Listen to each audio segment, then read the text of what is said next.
All information contained in this podcast is general in nature and does not consider your individual circumstances. You should consider the appropriateness of this information with regards to your individual objectives, financial situation, and needs.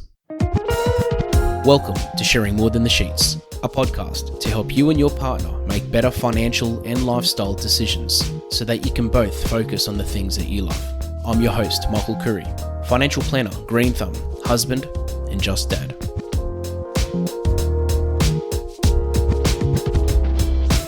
So this is episode 88, and I thought there's nothing more fitting than at episode 88 to be talking about luck. Now, I say that because the number 8 is seen as a lucky number for many people, especially the number 88. And as a financial advisor, I talk to clients regularly about their financial circumstances, and we talk about investing. Now, I hear many comments about luck.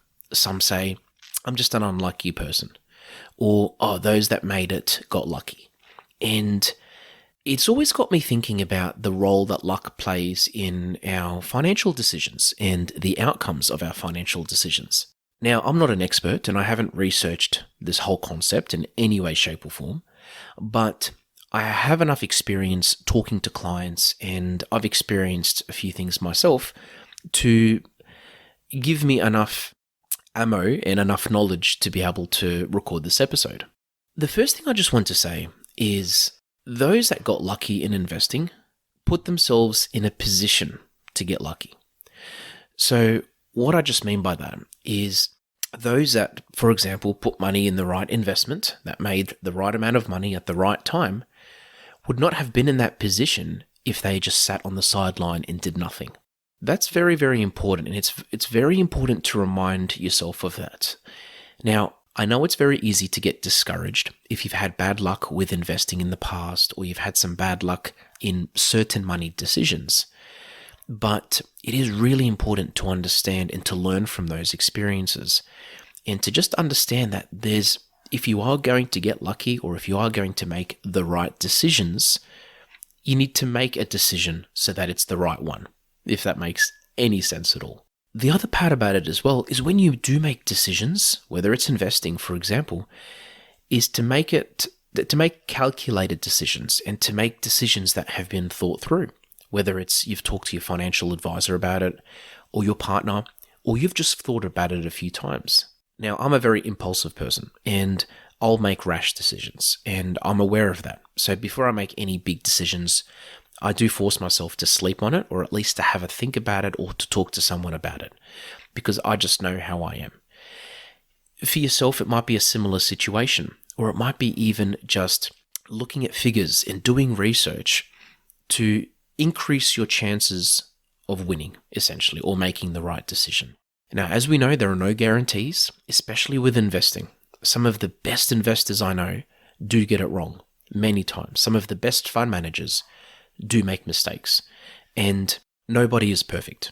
But if you can make calculated decisions, you can move yourself more towards the possibility of making a good decision compared to a bad one.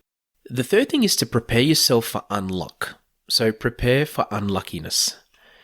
And that could be in a few different ways. One of them could be having an emergency fund and having savings in place for a rainy day. And I've talked about this in many of my previous episodes. Another thing could be having insurance, whether it's car insurance, whether it's life insurance.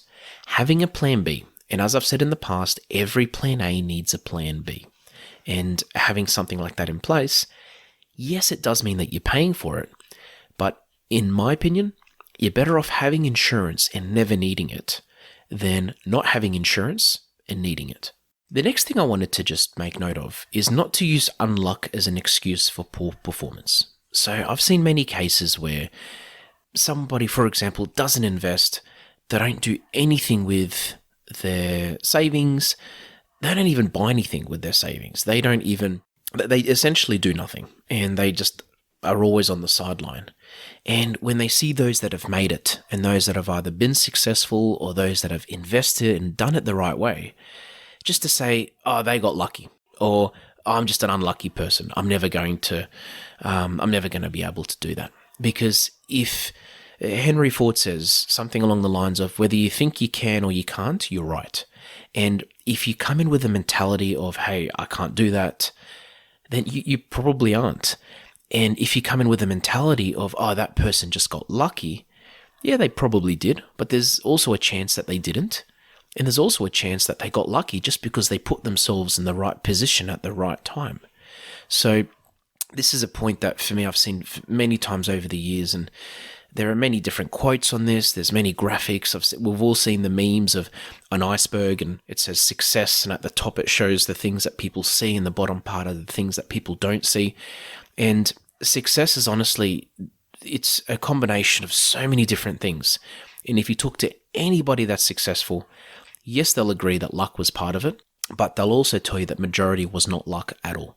The last point I want to make is that you can't control luck. So that's something I really want to make clear, that you can't control the future. You can't. Yes, you can put things in place. Yes, you can make calculated decisions, as I said. Yes, you can have a plan B to prepare for the unluck, but you can't control it.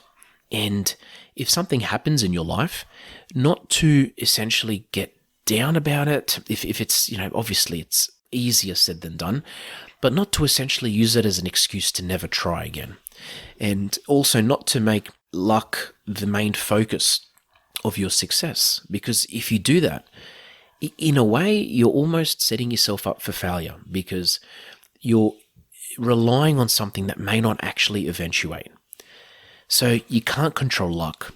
If you are unlucky, and yes, some people are definitely more unlucky than others. And when I just say that, I mean like they just have bad runs of different situations. But if you are in that position to just think about these points I've mentioned, we've all had unlucky things happen to us. We've all got unlucky in one way or another. But again, not that I'm promoting gambling in any way, shape or form, but those that win the lotto only won because they were in it. And those that do well in investing only do well because they invested in the first place. And those that have a successful business only do well because they started a business. And those that do well financially only do well because they either have a financial advisor, they have the right people around them, they're educated, or they just talk to the right people or research the right information, or that they have access to the right information to empower them and to encourage them to make better decisions. So again, some get lucky, some get unlucky. In your life, there are many different things that are going to come in your way. And by understanding luck and also understanding that it's not the main way that you are going to be successful in life, especially financially, you will be able to make smarter decisions and more calculated decisions to hopefully be ready when that time of luck strikes. Thanks for joining us on Sharing More Than the Sheets. Please make sure you subscribe to be updated with future episode releases, and feel free to share this episode with any friends or family that you think it might benefit. Please visit us at sharingmorethanthesheets.com.au to submit questions or requests for future podcast topics. These podcasts have been brought to you by Better Financial Planning Australia. To book a 15-minute phone chat, visit betterfinancialplanning.com.au.